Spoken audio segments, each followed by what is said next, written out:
సామాజిక, రాజకీయ, ఆర్థిక విషయాలపైన మనకి పరిజ్ఞానం ఉందా లేదా? మనకి అవగాహన ఉందా లేదా? ఆ స్పృహ ఉందా లేదా మనకి? ఉంటే కదా అప్డేటెడ్‌గా పిల్లవాడికి మీరు తీర్చిదిద్దగలరు. ఏదైనా ఒక విషయాన్ని తెలుసుకొని అప్పటికి పేపర్ చదివే అలవాటు ఉండాలి. న్యూస్ చూసే అలవాటు ఉండాలి. ఇవన్నీ ఉన్నాయా లేదా అని పరీక్షించడమే కరెంట్ అఫైర్స్, జీకే ఇవ్వడంలో ఆ ప్రశ్నలు కాబోయే ఉపాధ్యాయ మిత్రులందరికీ, డిఎస్సి యాస్పిరెంట్స్ అందరికీ కూడా శుభాకాంక్షలు తెలియజేస్తూ, ఇది చాలా కీలక సమయం. ఈ సమయాన్ని ఒక్క నిమిషాన్ని కూడా మీకు వృధా చేయదలుచుకోలేదు.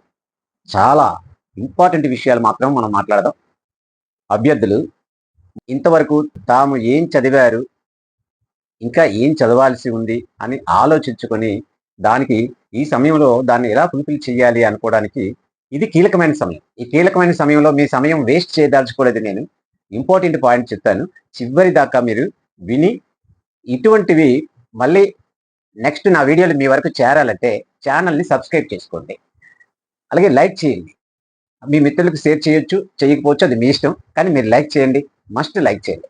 లేదంటే ఏదైనా కామెంట్లో మీకు ఏమైనా డౌట్ ఉంటే ఇది వీడియో చెయ్యండి అని చెప్పి నన్ను అడగండి. కామెంట్ రాసి అడగండి. తర్వాత నేను చేస్తాను. అయితే ఇక్కడ ముఖ్యంగా ఈ కీలకమైన సమయంలో ఎవరైతే వాళ్ళ సమయాన్ని సద్వినియోగం చేసుకొని ముందుకు వెళ్తారో వాళ్ళు విజేతలుగా నిలుస్తారు. అది అందరికీ తెలుసు. అయితే ఇక్కడ అభ్యర్థుల్ని మనం అందరికీ ఒకలాగే చూడలేం. ఇప్పుడు నేను చెప్పిన ప్రతి మాట అందరికీ వర్తించకపోవచ్చు. ఇప్పుడు 10 ఏళ్ల పిల్లాడి షర్టు నేను వేసుకుంటే నాకు సరిపోదు. అలాగే ఇక్కడ 2 విధాలుగా మనం గ్రూపులుగా చూడొచ్చు. అభ్యర్థుల్ని 2 గ్రూపులుగా చూడొచ్చు. ఎలాగా? ఏదో నోటిఫికేషన్ వస్తున్నప్పుడు వాళ్ళు అంతవరకు ఏదో చిన్న జాబ్ చేసుకొని సమయం లేకుండా డిఎస్సి కోసం ఎప్పుడో వచ్చినప్పుడు మాట్లాడదాంలే అనుకుంటూ నోటిఫికేషన్ వచ్చినప్పటి నుంచి చదవడం ప్రారంభించారనుకోండి. వాళ్ళు ఒక గ్రూప్ కింద మనం చూడొచ్చు. లేదు ఇదే ముఖ్యం. మొట్టమొదటి నుంచి ట్రైనింగ్ ఇన్స్టిట్యూట్ నుంచి బయటకు వచ్చినప్పటి నుంచి కూడా కోచింగ్ తీసుకుంటూ తర్వాత ఎక్కడో స్టడీ హాల్లో లేకపోతే లైబ్రరీలో కూర్చొని చదువుకొని అదే పనిగా ఉన్నది ఒకటి. రెండో కేటగిరీ. ఇది 2 కేటగిరీలు మనం చూడొచ్చు. అయితే ఇప్పుడు ఒక్కొక్కరికి ఒక్కొక్కలా వర్తిస్తుంది. ఇప్పుడు నేను చెప్పబోయేది ఏంటంటే జీకే కరెంట్ అఫైర్స్ గురించి చాలా మంది భయపడుతుంటారు. అదే డిసైడింగ్ ఫ్యాక్టర్ కూడా.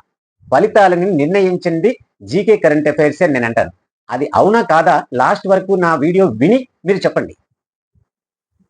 ఎవరికైనా ఇప్పుడు ఈ నోటిఫికేషన్ వచ్చినప్పుడు మాత్రమే పుస్తకాలు తీసి దాంతో కుస్తీ పట్టి కంటెంట్, సైకాలజీ, మరి మెథడ్స్ అన్ని కూడా చూసుకొని వెళ్తున్నారు అనుకోండి. వాళ్ళు జీకే కరెంట్ అఫైర్స్ మీద అంత బుర్ర పెట్టలేరు.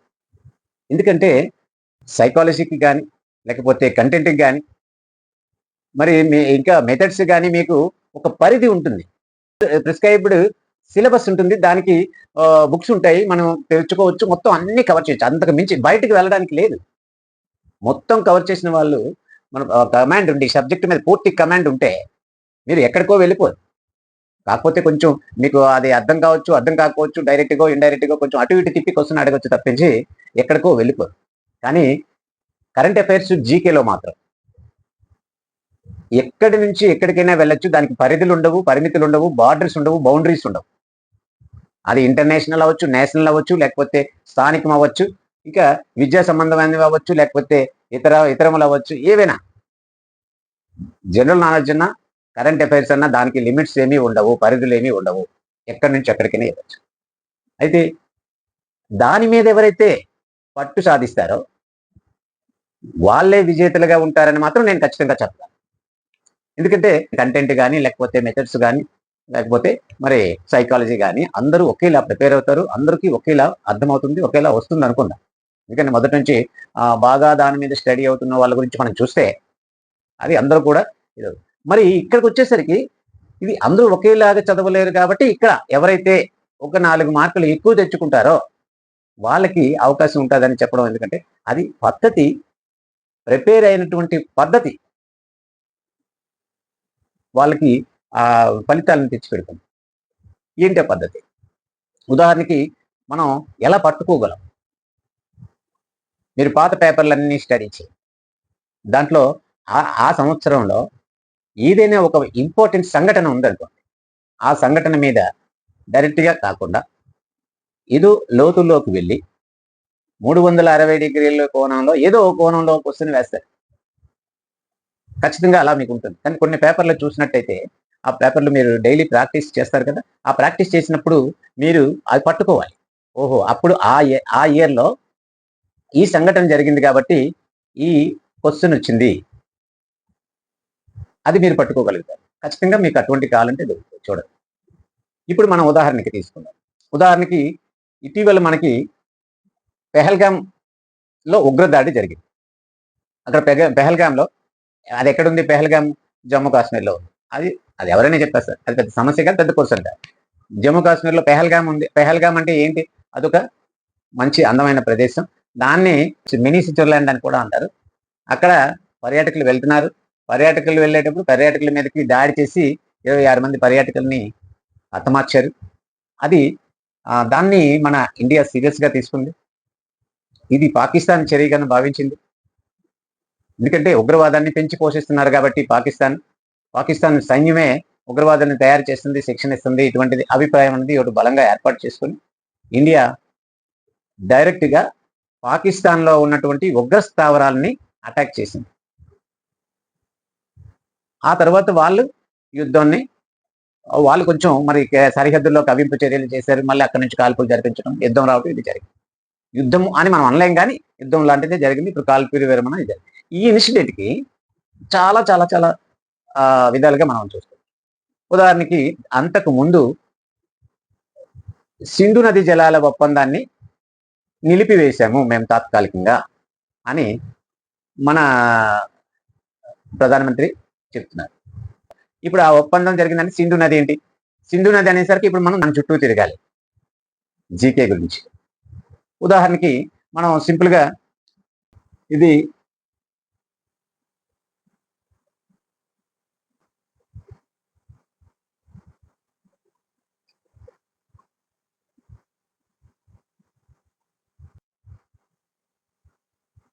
ఇలా సింధు నది ఉంటది. ఈ సింధు నది చూస్తే దానికి మళ్ళీ ఉపనదులుంటాయి. ఇక్కడ సట్లజు, బియాసు, తర్వాత రావి, జీలము, చీనాబు ఇలా ఉన్నాయి. సింధు నది, దాని ఉపనదులు 5 కలిసి 6 నదులు. ఈ 3 తూర్పున ఉంటాయి. ఇంకో 3 పడమటన ఉంటాయి. సింధు నది, జీలము, చీనాబు అవి పడమటికి ఉంటాయి. వాటి మీద పూర్తిగా నీళ్లు పాకిస్తాన్ వాళ్ళే వాడుకోవడానికి ఉంటుంది. అంటే మీకు మీకు ఇది సబ్జెక్టు మీరు బుక్స్‌లో దొరుకుతుంది. కానీ దాని మీద ఎందుకు ఫోకస్ చేయాలి ఇప్పుడంటే, ఈ సందర్భం వచ్చింది కాబట్టి సింధు నది మీద మీరు క్వెషన్స్ రావడానికి అవకాశం ఉంటది అని చెప్పడం అన్నమాట. ఎందుకు? ఈ పెహల్గామ్ ఇన్సిడెంట్ పాకిస్తాన్‌తో మనకి ఉద్రిక్తతల నేపథ్యంలో ఈ ఇండస్ ట్రీటీ అని కూడా ఇవ్వచ్చు. సింధు జలాల ఒప్పందం.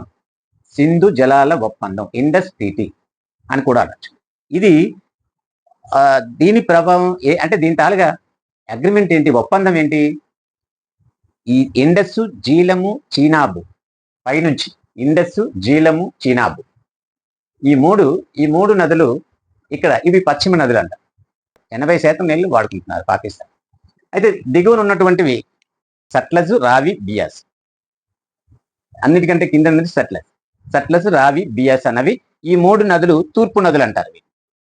అది గుర్తుపెట్టుకోవాల్సినవే తూర్పు నదులు అంటారు. ఇవి పూర్తిగా ఇండియాయే వాడుకుంటుంది. అక్కడ దీని తాలూకా నీళ్లు పూర్తిగా మనం వాడుకుంటాం. ఇది ఒప్పందం. ఇది ఎప్పుడు జరిగింది? అది ఏ సంవత్సరం అంటే 1960. జవహర్లాల్ నెహ్రూ అప్పటి ప్రధానమంత్రి. వరల్డ్ బ్యాంక్ మధ్యవర్తిత్వం చేసింది ఈ ఒప్పందానికి. అది దాని తాలూకా ఆ మాత్రం తెలిస్తే సరిపోతుంది. ఇంకా దాని మీద ఏమున్నాయి? సట్లెజ్ నది మీద బాక్రానంగల్ ప్రాజెక్ట్ ఉంది. ఇవన్నీ కూడా డెప్త్‌కి మీరు అంటే చెప్పడం ఏంటంటే ఇది ప్రశ్న వస్తుంది అని ఎవరు చెప్పరు, చెప్పలేరు కూడా. కానీ ఇది ఈ పద్ధతిలో ఈ కోణంలో మీరు ఆలోచిస్తే ఏదైనా అందులో ఒక ప్రశ్న మీరు సమాధానం రాయగలరు. దీనికి ముందు మీకు ఒక చిన్న విషయం చేస్తాను. అసలు కరెంట్ అఫైర్స్, జీకే టీచర్‌కి రిక్రూట్‌మెంట్ టెస్ట్‌లో ఎందుకు ఇవ్వాలి? ఒక ప్రశ్న మనం వేసుకుందాం, ఎందుకు ఇవ్వాలి? ఎక్కడో ఏదో ఒక బుక్లో చూసి బిట్టు బిట్టు బైహార్ట్ చేసి బుర్రలో పెట్టుకొని అవి రాసిస్తే, అవే వాళ్ళు ఇచ్చేస్తే, అవే మనం రాసిస్తే మనకి మార్కులు వస్తాయి అంటే, అసలు టీచర్కి అది అవసరమా? ఎందుకు అవసరం అంటే టీచర్ సమాజంలోని ఈ పరిసరాల్లో కానీ, లేకపోతే ఈ దేశంలో కానీ, ప్రపంచం మొత్తం మీద కానీ సమకాలీన అంశాలు ఏవైతే ఉంటాయో, జరుగుతున్న దాని మీద, సంఘటనల మీద, సమకాలీన సామాజిక, రాజకీయ, ఆర్థిక విషయాలపైన మనకి పరిజ్ఞానం ఉందా లేదా? మనకి అవగాహన ఉందా లేదా? ఆ స్పృహ ఉందా లేదా మనకి? ఉంటే కదా అప్డేటెడ్గా పిల్లవాడికి మీరు తీర్చిదిద్దగలరు. ఏదైనా ఒక విషయాన్ని తెలుసుకొని అప్పటికి పేపర్ చదివే అలవాటు ఉండాలి, న్యూస్ చూసే అలవాటు ఉండాలి. ఇవన్నీ ఉన్నాయా లేదా అని పరీక్షించడమే కరెంట్ అఫైర్స్, జీకే ఇవ్వడంలో, ఆ ప్రశ్నలు అడగడంలో అంతర్యం. కాబట్టి ఆ విధంగా మనం ప్రిపేర్ అవ్వాలి. ఏదైతే ఒక అంశాన్ని 360 డిగ్రీల అన్ని కోణాలు, ఒక పాయింట్ దగ్గర ఎన్ని డిగ్రీలు ఉన్నాయో అన్ని కోణాల్లో మనం ఆ సంఘటనని చూడాలి. అది ముఖ్యమైనది కాబట్టి ఫోకస్ దాని మీద ఉండొచ్చు, దాంట్లోంచి ప్రశ్నలు రావచ్చు అని నా అభిప్రాయం. అది దాని నుంచి ఇంకా మనం చూసుకుంటే, ఈ నదులు ఏవి పాకిస్తాన్లో పుట్టినవి కావు. ఈ నదులన్నీ పాకిస్తాన్లో పుట్టినవి కాదు. మొత్తం పాకిస్తాన్ ఆ నదుల మీదే, అక్కడ వాళ్ళకి వ్యవసాయం, అది తాగునీరు, సాగునీరు అంతా వాటి మీద ఆధారపడి ఉంది.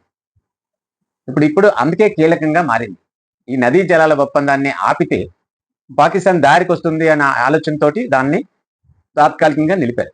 పాకిస్తాన్తో చాలా డిస్ప్యూట్స్ వచ్చాయి, ఎన్నోసార్లు ఘర్షణలు జరిగాయి, ఉద్రిక్తతలు చెలరేగాయి, యుద్ధాలు జరిగాయి.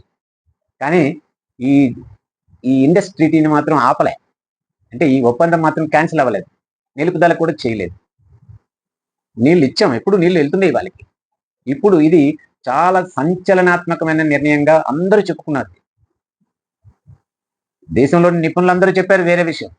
కానీ అన్ని దేశాల్లో వాటర్ ఇవ్వకపోతే పాకిస్తాన్ పరిస్థితి ఏంటి, అక్కడ ఆర్థిక వ్యవస్థ ఏంటి, అలా చెప్పుకునే పరిస్థితి వచ్చింది. అందుకే ఇది కీలకంగా మారింది. అందుకే దీని గురించి మనం కూడా ఆలోచించాలి. దీంట్లో ఎక్కడైనా సరే ఒక ప్రశ్న, 2 ప్రశ్నలు ఎటు నుంచి ఎటైనా ఒకటి రావడానికి అవకాశం ఉంటుందా అన్న కోణంలో మనం దాన్ని ఆలోచించాలి. ఇంక ఈ ఒప్పందానికి ఇంకా ప్రాముఖ్యత ఏంటంటే, ఆసియా ఖండంలో 2 దేశాల మధ్యలో జల ఒప్పందం, ఏకైక జల ఒప్పందం ఇండో పాకిస్తాన్ మధ్యలో, ఇండియాకి పాకిస్తాన్కి మధ్యలో ఉన్నటువంటి ఈ ఇండస్ ట్రీటీ అన్నది, ఈ సింధు నదీ జలాల ఒప్పందం అన్నది ఇది ఏకైక, ఇంకొకటి లేదు. ఇంకే దేశానికి మధ్య, దేశానికి రాష్ట్రాలకు మధ్యలో ఉన్నాయి తప్పించి దేశానికి మధ్యలో ఆసియా ఖండంలో లేదు. ఇది ఏకైక. సరిహద్దులో ఉండి ఒక 2 సరిహద్దులకి ఒకే నది ప్రవహించి మీరు నీళ్లు వాడుకోవాలి, మేమే ఇన్ని నీళ్లు వాడుకోవాలి అన్నది ఇంకెక్కడ లేదు. అయితే ఈ ఒప్పందం వల్ల ఎక్కువ లాభపడేది పాకిస్తాన్కి మనకి మధ్యలో ఈ జల వివాదం వస్తే దాన్ని పరిష్కరించేటటువంటి దీనికి ఒక కమిషన్ ఉంది. దాన్ని శాశ్వత సింధు కమిషన్. ఈ సింధు నది పేరుతోనే శాశ్వత సింధు కమిషన్ అనేది ఉంటుంది, గుర్తుపెట్టుకోవాలి. ఇది ఈ జల వనరుల ఒప్పందంలో విభేదాలు వస్తే పరిష్కరించడానికి ఇది ఒక కమిషన్ అన్నమాట, బాధ్యత తీసుకుంటారు. అది మొన్న ఒక వ్యక్తి వార్తల్లోకి వచ్చారు. ఆయన చాలా ముఖ్యమైన వ్యక్తి. అతను ఎక్స్ వేదికగా ట్వీట్ చేశారు, సరైన నిర్ణయమే అని చెప్పేసి ఆయన ట్వీట్ చేశారు. ఇప్పుడు ఆయన పేరు వార్తల్లోకి వచ్చింది. ఆయన కూడా ప్రధానమైనటువంటి వ్యక్తి. ఆయన పేరు కూడా గుర్తుంచుకోవాల్సిన అవసరం ఉంది. కన్వాల్ సిబల్. కపిల్ సిబల్ గారి పేరు గుర్తుంచుకుంటే ఇది గుర్తుంటుంది, కన్వాల్ సిబల్. ఈతను ఎవరు? ఇప్పుడు present JNU, Jawaharlal Nehru university chancellor అయిన ప్రస్తుతం. అలాగే రష్యాలో భారత రాయబారిగా చేస్తున్నారు, జేఎన్యుకి ఛాన్సలర్గా చేస్తున్నారు. కాబట్టి ఆయన పేరు వచ్చింది, ఎందుకంటే ఆయన ట్వీట్ చేయడం అనేది అది చాలా ప్రాధాన్యత వచ్చింది, ఈ ఇష్యూకి చాలా ప్రాధాన్యత వచ్చింది ఆయన ట్వీట్ చేయడం. కాబట్టి కన్వాల్ సిబల్ పేరు కూడా గుర్తుంచుకోవాలి. ఆయన ఏంటంటే ప్రస్తుతం జవహర్లాల్ నెహ్రూ విశ్వవిద్యాలయం ఛాన్సలరు, రష్యాలో భారత రాయబారిగా కూడా ఉన్నారు. సింధు నది జలాల ఒప్పందం నిలిపివేయడం అనేది చాలా బలమైనటువంటి ప్రతిస్పందన అని చెప్పి ఆయన చెప్పారు. ఆయన పేరు గుర్తుంచాలి. తర్వాత దీని మీద ఆయన ట్వీట్ చేసినటువంటి ఒక వ్యక్తుల్లో ఈయన ఉన్నారు అనొచ్చు, ఈయన అని కింద 4 పేర్లు ఇచ్చి అందులో ఇది ఇవ్వచ్చు. ఇలా ఉంటాయి. ప్రశ్నలు ఎలా అడుగుతారంటే, మీరు మోడల్ పేపర్ చూస్తున్నారు కాబట్టి మీకు తెలుసు. ఈ కింద ఇచ్చిన పేర్లలో లేనిది అడగొచ్చు, ఉన్నది అని అడగొచ్చు, లేకపోతే ఏది కాదు అన్న కోసం ఆన్సర్ ఉండొచ్చు. రకరకాలుగా ఉంటాయి. కానీ మనకి ఆన్సర్ మీద ఒక అవగాహన ఉండాలి ఫస్ట్. చాలా మంది అనుకుంటారు 4 ఆప్షన్స్ కదా! గుర్తు లేకపోయినా గుర్తించేయొచ్చు అనుకుంటారు. గుర్తుంచుకోవడానికి, గుర్తించడానికి చాలా తేడా ఉంది. గుర్తుంచుకుని ఉన్నవాడే బాగా గుర్తించగలడు. మల్టిపుల్ చాయిసెస్ అన్నవి చాలా ప్రమాదం. అది మాత్రం గుర్తుంచుకోవాలి. మన క్వెషన్ ఎలా ఇస్తారంటే మన చేత తప్పు చేయించే విధంగా క్వెషన్ ఇస్తారు. చిన్న తేడాతోటి ఆప్షన్స్ ఉంటాయి. ఆప్షన్‌లో సరైనది మీరు అదా, ఇదా అని కన్‌ఫ్యూజన్ లేకుండా ఉండాలంటే ఆన్సర్ ఖచ్చితంగా తెలిసుండాలి. ఆన్సర్ ఖచ్చితంగా తెలిసుండాలి. ఎవరు ఏం చెప్పినా ఇదే అన్నట్టుగా మనం పెట్టగలగాలి. అలా మనం ప్రిపేర్ అవ్వాలి. అలా గుర్తుపెట్టుకోవాలి. గుర్తు పెట్టుకుంటేనే గుర్తించగలం. ఏదో నాలుగిట్లో ఒకటి కనిపిస్తది, అది వస్తదని. అది కనిపించినప్పుడు మనకి రీకాల్, రికగ్నిషన్ 2 జరగాలి మనకి. అది కనిపించగానే ఇది అదే అని మనకి రీకాల్ రావాలి. వెంటనే మనం దాన్ని రికగ్నిషన్ చేయగలగాలి. అది జరగాలి. అంతే గాని ఇది అవ్వచ్చు, ఇది కావచ్చు, అంచనాకి ఇదే అవ్వచ్చు. ఎందుకంటే ఈ పేరు ఇలా సరిపోతుంది, ఇది ఇలా సరిపోతుంది. అది ఇది అమెరికన్ పేర్లన్నీ ఇలాగే ఉంటాయి కాబట్టి అమెరికా వాళ్ళు కాబట్టి ఇది అవ్వచ్చు. లేకపోతే రష్యన్ పేర్లు ఈ విధంగా ఉంటాయి. లేకపోతే ఇది రష్యన్ కావచ్చు అంటే అది కాదు. మనం తప్పు చేయించే విధంగానే ఆప్షన్స్ వస్తాయి. ఆప్షన్స్‌లో మనం కరెక్ట్‌గా గుర్తించాలంటే ఖచ్చితంగా మనం తెలిసే ఉండాలి. ఇలాగ మనం చెప్పుకుంటూ పోతే ఒకే విషయం చుట్టూ చాలా వరకు ఇలా తిరుగుతాయి. ఎక్స్ అన్నాం. ఎక్స్ వేదికగా ఆయన కన్వాల్ సిబల్ గారు ఒక ట్వీట్ చేశారు అన్నాం.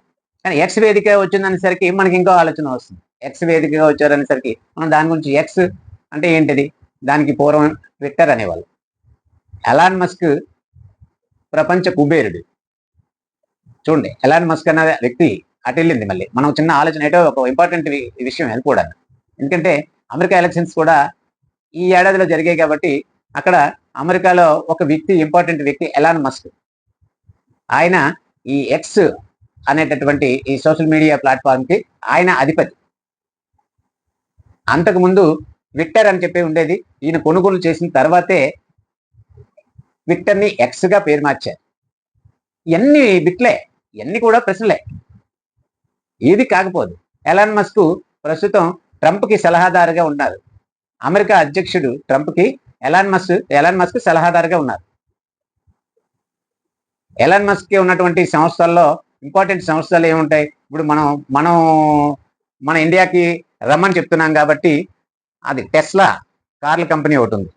ఇండియాలో పెట్టుబడి పెట్టమని చెప్పేసి మనం అడుగుతున్నాం. టెస్లా అంటారు. అది ఎలాన్ మస్క్ తాలూకా కంపెనీ. ఇంకోటి ఏముంది ఆయనకి? స్పేస్ ఎక్స్ అని చెప్పి ఇంకో కంపెనీ ఉంది. అది చాలా పెద్ద, అంటే స్పేస్ కి, అంతరిక్షానికి అనమాట ఆయన ఉపగ్రహాలను తీసుకురావటం. అంటే ఇప్పుడు ఎలాగైతే మనం ఇస్రో ఎలాగైతే ఉందో మన దగ్గర, అదే విధంగా అక్కడ నాసా ఉంది. ఎలా ఉందో నాసాకి అనుబంధంగా వాళ్ళు ప్రైవేటు అంతరిక్ష కేంద్రం ఒకటి, అంటే ఆ స్థాయిలో బిజినెస్ చేస్తున్నాడు ఎలాన్ మస్క్. అందుకే ఆయన ప్రపంచ కుబేరుడు. ఆయనే స్పేస్ ఎక్స్ లో, అంటే స్పేస్ ఎక్స్ తాలూకా నౌకను పంపించే సునీత విలియమ్స్ గారిని తీసుకొచ్చారు. అక్కడికి వెళ్తే అదొక సంఘటన. ఇలా ఎందుకు లింకప్ చేసి మీకు చెప్తున్నానంటే అక్కడ అదంతా ఆ బిట్స్ అన్ని ఈ విధంగా రావచ్చు, ఈ విధంగా అడగొచ్చు, ఆన్సర్లు అంటే ఆప్షన్స్ ఈ విధంగా ఇవ్వచ్చు అన్నది, అది మీరు కీలక సమయంలో అవన్నీ ఏదో బుక్ పట్టుకొని ఆ బుక్ లో తీసుకుని నేను రాసి మీకు చెప్పడం కాదు. నేను మీకు ఏ విధంగా ప్రశ్నలు రావచ్చు అన్న దాని మీదే డిస్కషన్ చెప్తున్నాను. అంటే అది అనవసరమైన విషయాలు మనం ఇప్పుడు మాట్లాడుకున్న బదులు ఒక 10 ప్రశ్నలకి పరిమితం అయిపోయిన బదులు ఒక 20 ప్రశ్నలకి ఇవే ప్రశ్నలు మీరు చదువుకోండి, ఇవి చదువుకుంటే మీరు టీచర్లు అయిపోతారు అని చెప్తే మీరు అది ఆలోచించడం కాదు. అది ఎవరము అలా చెప్పలేము, ఎవరు కూడా అది చేయలేరు ఈ సందర్భంలో. కరెంట్ అఫైర్స్, కరెంట్ ఇప్పటిదే, నిన్నటిది కాదు. గత సంవత్సరం, ఆ సంవత్సరం, ఇంకా ముందు ఎప్పుడో వచ్చిందంటే మారిపోతూ ఉంటది. కరెంట్ అఫైర్స్ అనేది మారిపోతూ ఉంటది. దీని పరిధి చాలా ఎక్కువ, పెరుగుతూ ఉంటది. ఎప్పుడు ఏ ఇన్సిడెంట్లు జరిగితే చిన్నవన్నీ మరుగున పడిపోతాయి. అవి ఎవరు ఈ పెద్ద ఇన్సిడెంట్ ఏదైనా ఉంటే దానికి సంబంధించినవి అలా ఇస్తుంటారు. సపోజ్ ఎప్పుడో నేను 30 సంవత్సరాల కిందట నేను డిఎస్సి రాసేటప్పుడు వరల్డ్ కప్ అవుతుంది. అప్పుడు దాని మీద ప్రశ్నలు ఇచ్చి, ఐక్యరాజ్య సమితి సింబల్ దాంట్లో ఆలివ్ ఆకులు ఉంటాయి. దాంట్లో ఉన్న ఆకుల పేర్లు ఏంటి అడిగారు. అవి ఆలివ్ ఆకులు. అంటే అది కూడా అది అవసరమా? అని అనిపిస్తుంది. అవసరమే. ఒక ఉపాధ్యాయుని తాలూకా ఆలోచన అంటే అవగాహన గాని, ఆలోచన గాని, పరిసరాల మీద ఒక స్పృహ ఉంటదా? ఉండదా? ఏమనుకోండి, ప్రతి దాని మీద క్లీన్ అబ్జర్వేషన్ అనేది ఉండాలి. అది ఉందా లేదా అని పరీక్ష చేయడమే ఈ కరెంట్ అఫైర్స్, జీకే తాలూకు ఉద్దేశం. మిగతావి మనకి ఎలాగో కంటెంట్ ఉంటాయి, అవన్నీ ఉంటాయి. ఇక సైకాలజీ, కంటెంట్, మరి ఈ పర్స్పెక్టివ్స్ మనం చూసినట్టయితే వాటికి ఒక పరిమితమైనటువంటి సిలబస్ ఉంది, బౌండరీస్ ఉన్నాయి. ఇది దాటరు అన్న ఆలోచన ఉంటుంది. అది ఇప్పుడు ఒకటి గుర్తుపెట్టుకోవాలి, ఇది చివరిగా చాలా కీలకమైన సమయం అని చెప్తున్నప్పుడు జీకే మీద, కరెంట్ అఫైర్స్ మీద ఎక్కువ దృష్టి పెట్టండి అని చెప్పడం ఉద్దేశం కాదు ఇది. ఎవరైతే సిలబస్ పూర్తి చేసి ఉంటారో, ఎవరైతే మొదటి నుంచి ఇదే అనుకుంటూ ప్రిపరేషన్లో బాగా ప్రిపేర్ అవుతూ పట్టు కమాండ్ ఏదైతే సబ్జెక్ట్ మీద పూర్తిగా కమాండ్ ఉంటుందో, ఏది ఇచ్చినా, ఎక్కడ ఏ క్వశ్చన్ ఇచ్చినా నేను చేయగలను అని అలాంటి వాళ్ళు చాలా మంది ఉన్నారు. వాళ్ళు ఇక్కడే పోటీ పడతారు. వాళ్ళు వాటిలో కరెక్ట్గా అందరూ కూడా ఒకేలాగా ప్రిపేర్ అవుతున్నారు, అందరికీ ఒకే రకమైన నాలెడ్జ్ ఉంది. ఎక్కడ పోటీ పడతారు? జనరల్ నాలెడ్జ్, కరెంట్ అఫైర్స్ లోనే వాళ్ళు పోటీ పడతారు. కాబట్టి ఇక్కడ ఎవరైతే ఆ విషయంలో కొంచెం ఆచితూచి కరెక్ట్గా, ఎందుకంటే మొత్తం పుస్తకాలు ముందు వేసుకొని కూర్చోవడానికి సమయం లేదు. ఆ ఇంపార్టెంట్ ఇష్యూస్ ఏవైతే ఉన్నాయో ఆ ఇష్యూస్ చుట్టూ మనం ఎన్ని రకాలైనటువంటి ప్రశ్నలు అడగొచ్చు అన్న దాన్ని మనం చూసినట్టయితే, అన్ని రకాల ప్రశ్నల్లో మనం గుర్తుపెట్టుకున్నట్టయితే, ఈ వార్తాపత్రికల్లో వచ్చినవి, న్యూస్లో వచ్చినవి అవి రాసుకుని, లేకపోతే ఇప్పుడు లేటెస్ట్గా వచ్చినటువంటి ఇన్సిడెంట్లుగా ఏవైతే ఉంటుందో కరెంట్ అఫైర్స్ ఆ బుక్స్ చూసుకుని దానిలో ఇచ్చినవే కాకుండా ఆ లోతులకి కూడా మీరు గూగుల్ ద్వారా మరొక రకంగా చెక్ చేసుకొని మీరు ఆ ఆన్సర్లు గుర్తుపెట్టుకుంటే ఈజీగా మీకు కరెంట్ అఫైర్స్, జీకే నుంచి ఆ ఏదైతే చిన్న మార్జిన్ ఉంటుందో ఆ మార్జిన్ క్రాస్ అయిపోయి మీరు సక్సెస్ అవ్వడానికి అవకాశం ఉంటుంది. ఆ విధంగా మీరు మళ్ళీ ఇంకొక సబ్జెక్టు, రేపు మరొక సబ్జెక్టు మీద మనం ఒక డీటెయిల్ డిస్కషన్ అనేది పెట్టుకుందాం. ఆ వీడియో కూడా మీ వరకు చేరడం కోసం ఈ ఛానల్ని సబ్స్క్రైబ్ చేసుకోండి. మరిన్ని వీడియోలు మీకు అందుబాటులోకి వస్తాయి. అలాగే మీరంతా కూడాను కాబోయే టీచర్లు అదే ఆలోచనతోటి ప్యాషన్ పిల్లలకి, మీ విజ్ఞానాన్ని పిల్లలకి అందించాలనేసే ఆ ప్యాషన్ ఏదైతే ఉందో ఆ ప్యాషన్ని కొనసాగించండి. ఆ ప్యాషన్ దృష్టిలో పెట్టుకొని చదవండి. మీకు ఖచ్చితంగా భగవంతుడు మంచి అవకాశాన్ని ఇస్తారు. God bless you. ఖచ్చితంగా మీకు మంచి జరగాలని చెప్పి కోరుకుంటూ నెక్స్ట్ వీడియో కోసం మాత్రం తప్పకుండా సబ్స్క్రైబ్ చేయండి, లైక్ చేయండి.